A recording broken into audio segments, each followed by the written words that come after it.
and every match all on the ESPN app.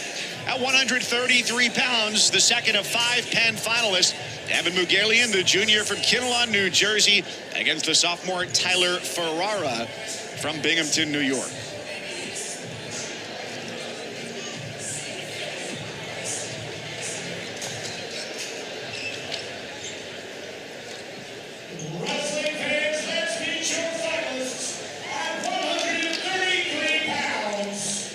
Wearing the red and representing Cornell, Tyler Ferrara.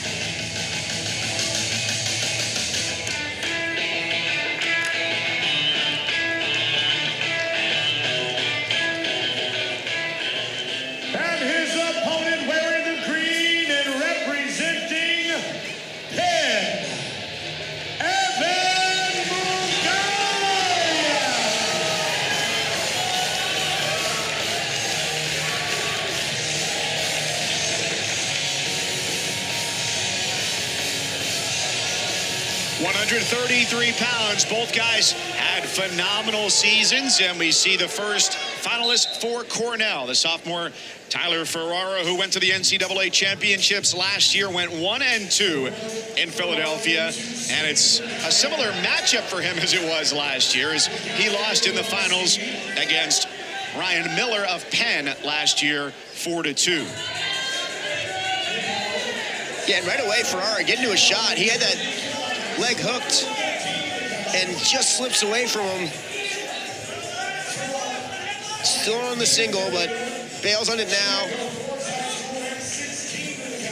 A really good job by Mougalian to get his leg unhooked from that initial hook from Ferrara. It looked like he was in good position to score there, but back on our feet, neutral. Both semifinal matches were close. For Mougalian, he's going to the NCAA tournament for the first time in his career, a 2-0 winner in the semis. And Ferrara got by Evan Gersoy of Columbia 4-1 in sudden victory.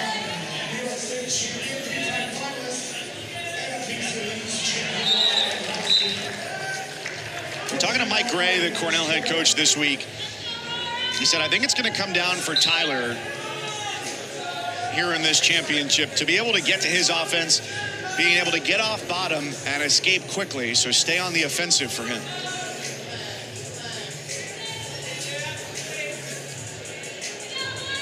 It was in deep on that first shot and looking for another one. It's Ferrara. He's been the aggressor so far through this match, but Mougalian is also, he's very meticulous defensively. He likes to score from a scramble, and a nice shot there. Lefty single pops his head out. Now a righty high crotch for Ferrara. Mougalian, he likes these scrambles. He's very, very good from here.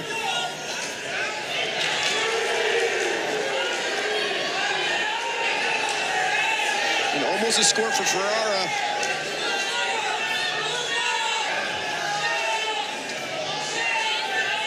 Trying to get him stood up and shelf it. Now can he get the trip to finish it?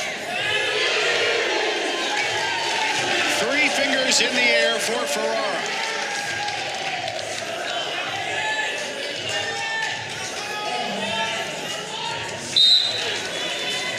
And a nice takedown there. Quick escape there from Mougalian, though, makes it 3-1. Mike Gray now in his 5th season at the helm at his alma mater, class of 2011. 2-time All-American this weight at 133, and was an assistant 11 years under Rob Cole before taking the reins of the program, and they have certainly not slowed down. I want to send our best to one of their alums, Yanni Diakomahalis, who just announced that he is injured and out for the foreseeable freestyle future for him, and wish a speedy recovery to the former national champion.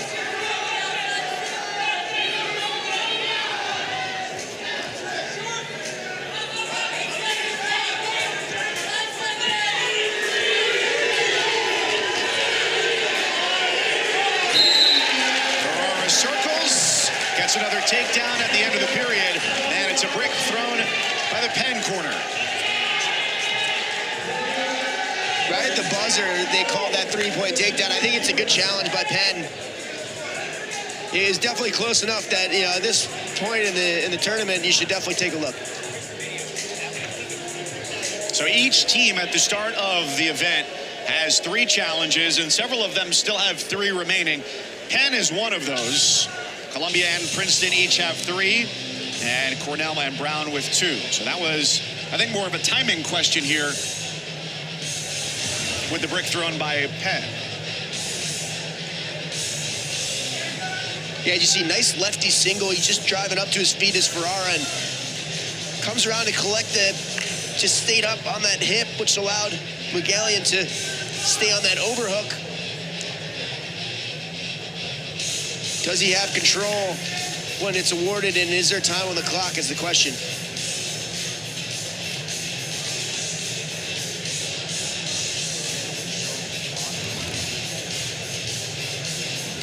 And just watching when the officials' fingers went in the air to when you could see the observer at the edge of the mat giving him the time, I think the hand went up maybe a half second before that clock would have hit 0.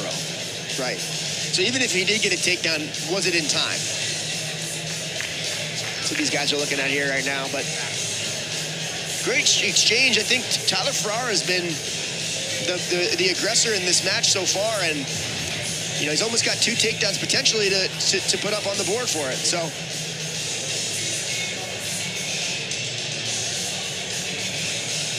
nothing yet, 2 seconds to go, and looks like based off of that replay that it'll be 6 at the end of the first period for Ferrara. And it is an independent review process here for the finals. So it's a third official who reviews the call on the mat. It's not the officials who made that call. And then it is relayed back to them for the ultimate decision. After video review, the call on the mat is upheld.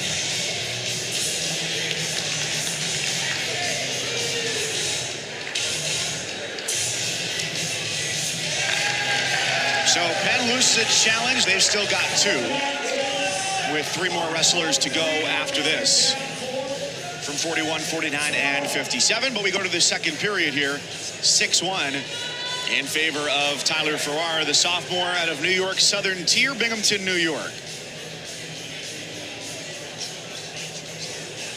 yeah, how important is that short time takedown to make it a 6-1 lead for Ferrara?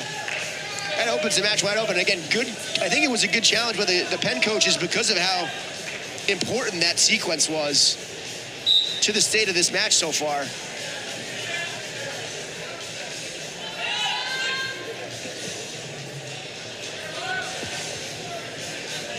And remember, back in their duel on February 8th, it was Mougalian, the junior, with the win over Ferrara 7-2. Moving down this year after wrestling last year at 141. His only loss this year for the Quaker was against the number 5 seed here at this event, Ethan Rivera of Princeton. And he'll be going to the NCAA tournament for the first time in his first year in the starting lineup. Yeah, it was a close match with Ethan Rivera earlier this morning in the semifinal round as well with Mougalian. So he's found a way to win close matches. We'll see. He's got a bit of a deficit here, but see if he's able to overcome it. He's doing a good job right now on top. Looking for a mat return. Nice Grammy attempt there from Ferrara. They're gonna go out of bounds. Still 6-1. Mougalian doing a good job on top right now so far through this second period. So Cornell's got the lead here at the Ivy League Wrestling Tournament, followed by Penn and Columbia. And for the Lions, all of their guys are in the back half. 5 finalists starting at 165. 5 of the 6 teams competing have at least 1 or at least 2 finalists, I should say. Princeton with 2, Brown with 2. Harvard the only team that did not have a wrestler reach the finals.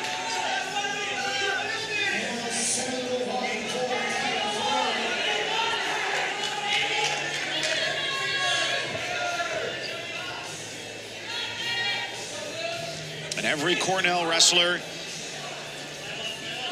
Drawn a pretty good seed here at this tournament. 4 of them earned number 1 seeds. Ferrara the number 2, and all of our finals matchups 1 versus 2. 30 seconds left in the second.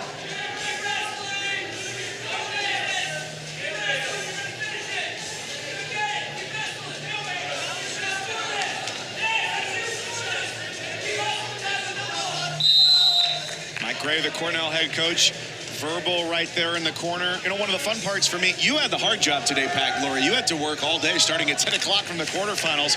I got to be an observer. Was hearing the number of unpaid refs sitting in the bleachers today here at Levy and Jim. Yeah, it was a lot of fun calling the preliminary rounds of this tournament, and obviously, you know, a lot on the line for these guys. So it's, you know, each and every one of these matchups was important, and it's cool to see the evolution of these guys. A lot of them peaking here in March. Well, it was really interesting talking to Mike Gray this week as well, always generous with his time, about the changeover from the Ivy League teams, which had always decided their dual standings, but their postseason was as a part of the EIWA tournament, about just how many hammers you might run into there when you had 18 teams, where now it's an opportunity for guys to really make their mark and to have the opportunity to send their best, with the 1 and 2 seeds getting the bye right to the semifinals. And I think it's a testament to how much the Ivy League has developed from a competitive standpoint in the sport of wrestling. They're getting, you know, an extremely similar number of allocations relative to the EIWA now. So I think it's just a testament to how highly touted these Ivy League teams are nowadays. Almost trouble there.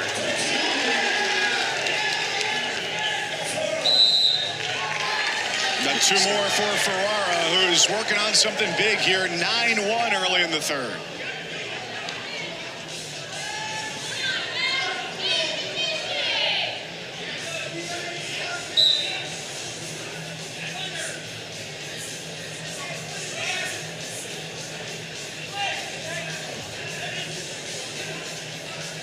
Nice mat return there by Ferrara.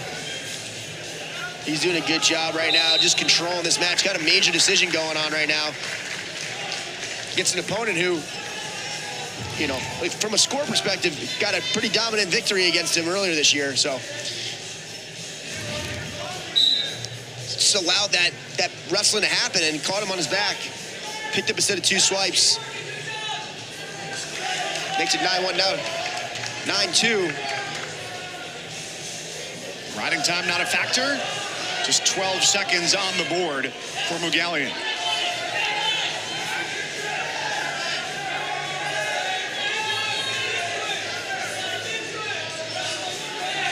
Beauty of the 3-point takedown is that matches are very rarely ever out of reach. But a minute to go and a lot of work to do for the Quaker.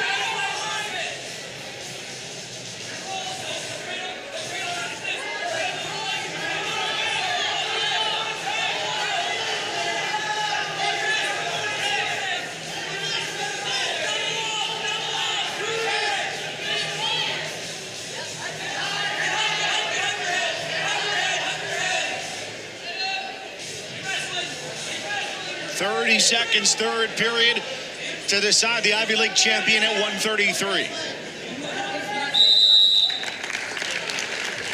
Stalemated at 22. The first of 6 Cornell finalists on the afternoon, the most of any team.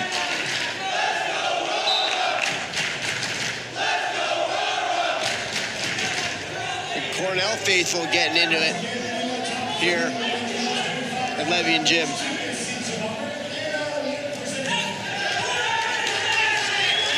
And another shot here from Ferrara. He is relentless right down to the final whistle. Picks up another takedown. And after it had gone back to a decision, he goes major and wins 12-2. Picks up a win for Cornell to extend their first place advantage.